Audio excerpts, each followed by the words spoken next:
Assalamualaikum warahmatullahi wabarakatuh. Perkenalkan, nama saya Sutrini. Saya adalah mahasiswa Program Studi Kebidanan, Program Sarjana Sains Terapan, Fakultas Kesehatan Universitas Kediri. Saya akan mempraktekkan bagaimana langkah-langkah dan prosedur pada pertolongan persalinan dalam melakukan kompresi bimanual interna, kompresi bimanual eksterna, dan pembuatan kondom kateter.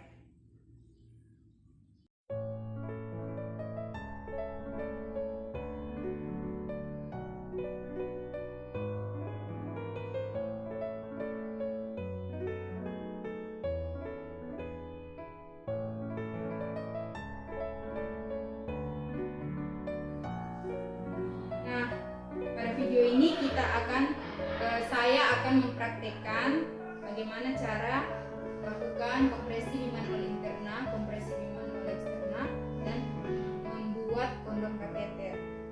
Alat-alat yang perlu kita persiapkan yaitu yang pertama tentunya kita menggunakan APD lengkap seperti ini, kemudian tempat sampah yaitu tempat sampah medis dan non medis, kemudian ada safety box, larutan klorin, kemudian kita menyiapkan alat dan obat seperti oksitosin, kemudian metergin, kemudian ada misoprostol, kasa, kemudian ada handskun steril yang pendek, kemudian handskun steril ginekologi, kita kateter dan kasa, kemudian ada squid 2, pengikat untuk membuat kondom kateter, kemudian ada juga kondom, ada juga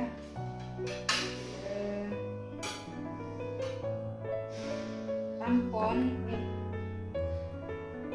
tang, kemudian ada bengkok, kartu set, ada larutan ini anggap saja NaCl ya, ini harusnya NaCl, kemudian RL untuk set yang infus. Nah, itu saja alat-alat yang harus kita siapkan. Kemudian kita akan mempersiapkan melakukan cuci tangan. Kita harus melakukan tindakan cuci tangan. Setelah itu kemudian kita akan melakukan inform consent dengan pasien, inform choice dengan pasien. Kita mencuci tangan 7 langkah.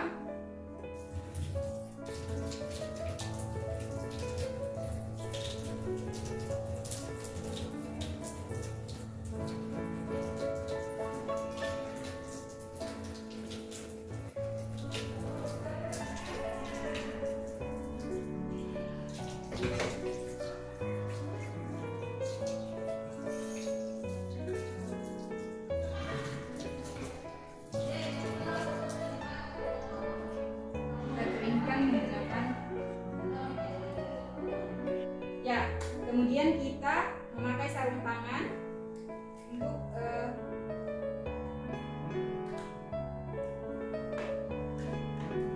menyiapkan obat.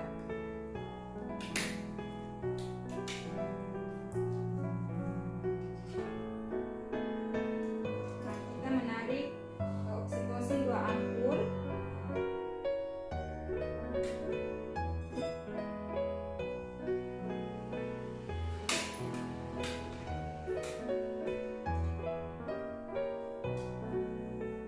Kita menyimpan di safety box. Kemudian kita isap lagi untuk ergometrik.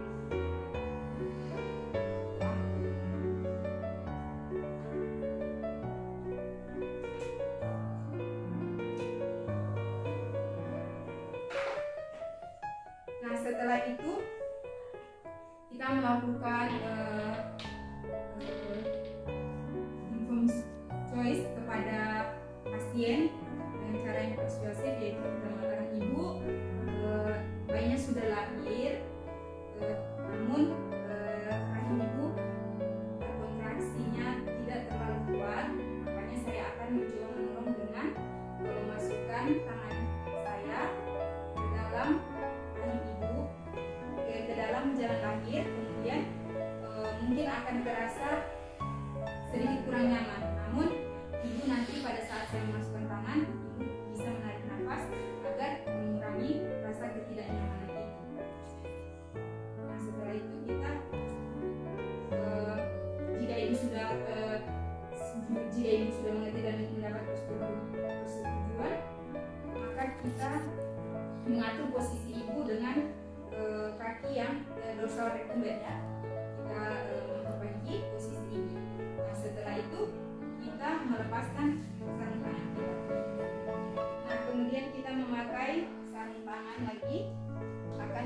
lakukan untuk pakai izin.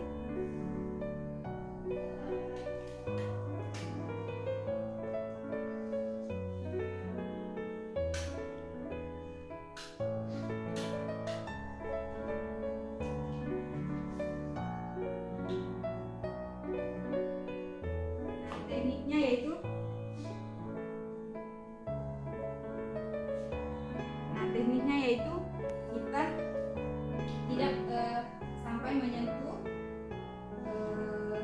kulit ibu. Nah, seperti ini kita mulai dari labia mayora, kemudian sebelahnya kita menggunakan kapas DTT, kemudian minornya,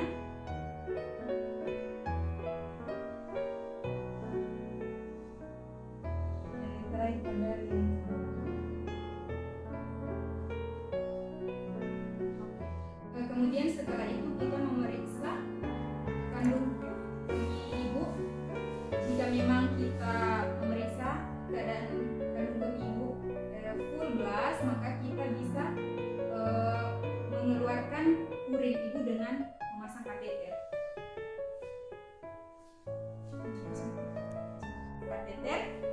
Ibu bisa menarik nafas ibu ya pada saat saya memasukkan kateternya.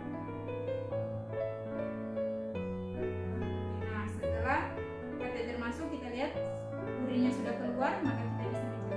Ibu silakan menarik nafasnya ibu.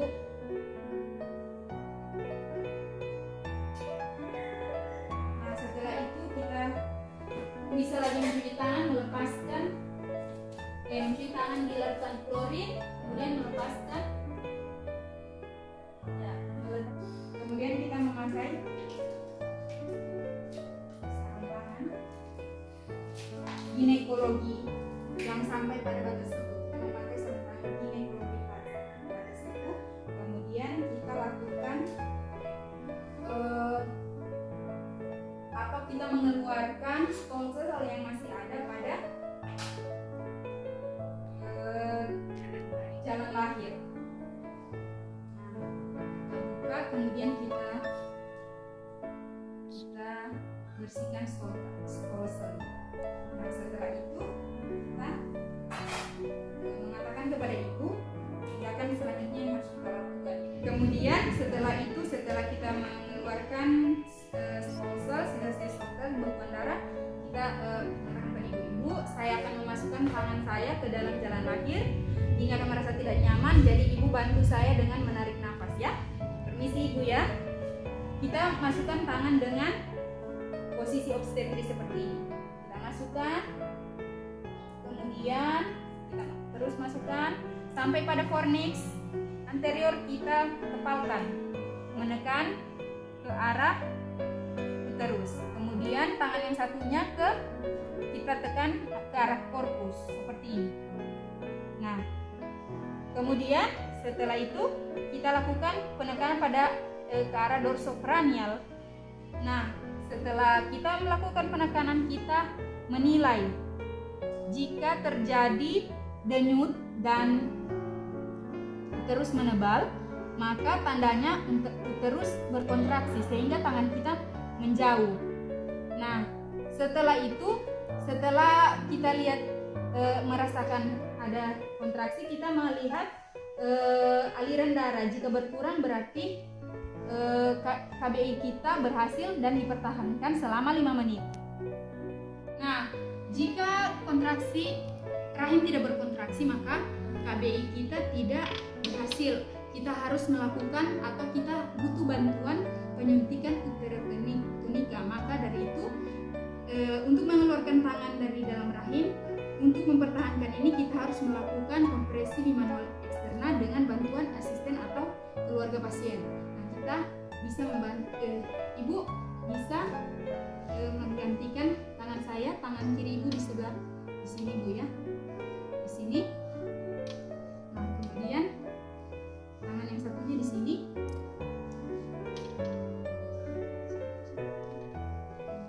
Nah, pertahankan posisi ini seperti ini bu ya, pertahankannya bu. Sambil kemudian kita membuka labia minora, kemudian kita mengeluarkan tangan kita secara obstetrik. Ya. Setelah itu kita mencuci tangan, dilakukan klorin, kemudian melepaskan sarung tangan kita. Kita menaruh seperti itu, kemudian setelah itu kita memakai handphone lagi untuk melakukan penyuntikan ergometri. Tentunya kita lakukan penyuntikan ini pada ibu yang tidak mengalami hipertensi.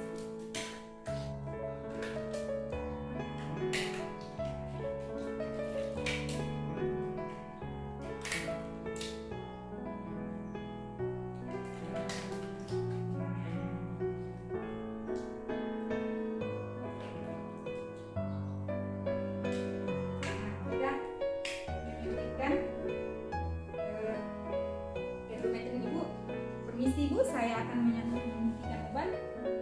Kemudian kita lakukan penyuntikan. Permisi ya Bu.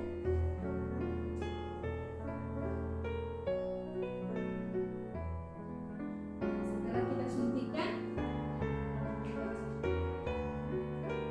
kita langsung membuang di safety box tanpa menutup jarum lagi. Kemudian kita memasukkan oksitosin ke dalam cairan RL. Kita simpan stripnya untuk siapa tahu kita membutuhkan untuk dosis kedua. Nah, setelah itu kita mengeluarkan seperti ini, mencampurkannya, kemudian kita memasang infus pada pasien. Nah, setelah kita pasang infus, kita close cairannya selama 10 menit. Mempertahankan KBE tadi kita bisa mengganti dengan kondom kateter yang dimasukkan ke dalam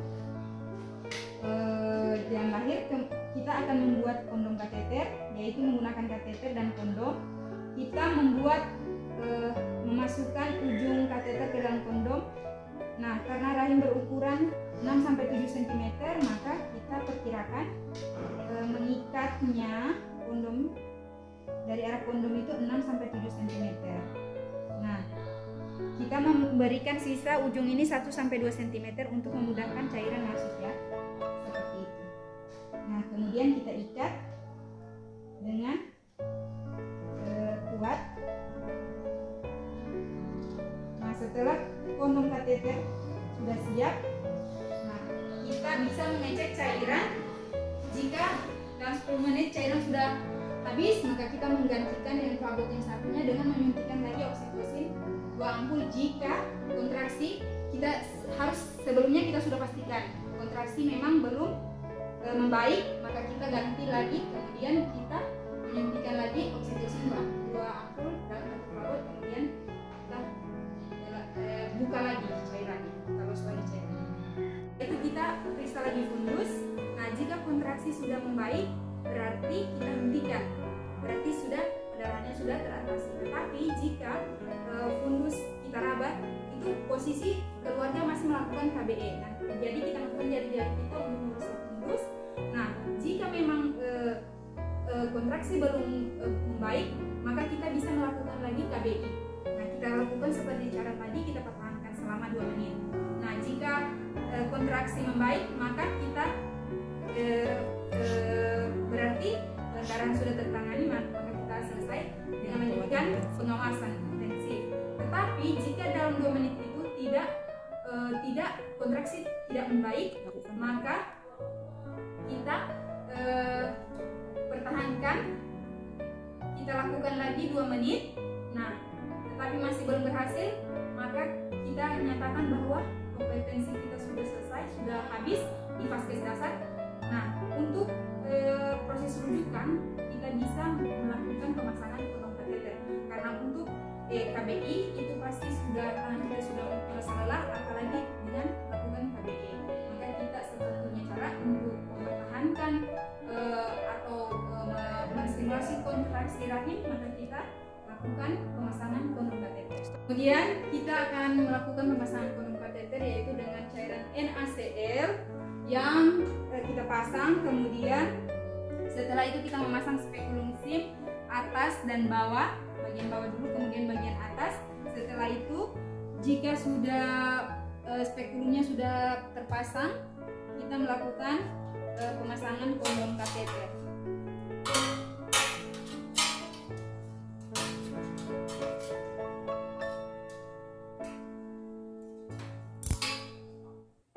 Nah, setelah kita pasang kondom kateternya seperti ini, jika kondomnya sudah sampai pada masuk pada daerah porsio seperti ini ya, kita masuk, maka kita sisakan ujungnya, pangkalnya itu di luar, agar ketika ada kebocoran airnya bisa langsung merembes keluar.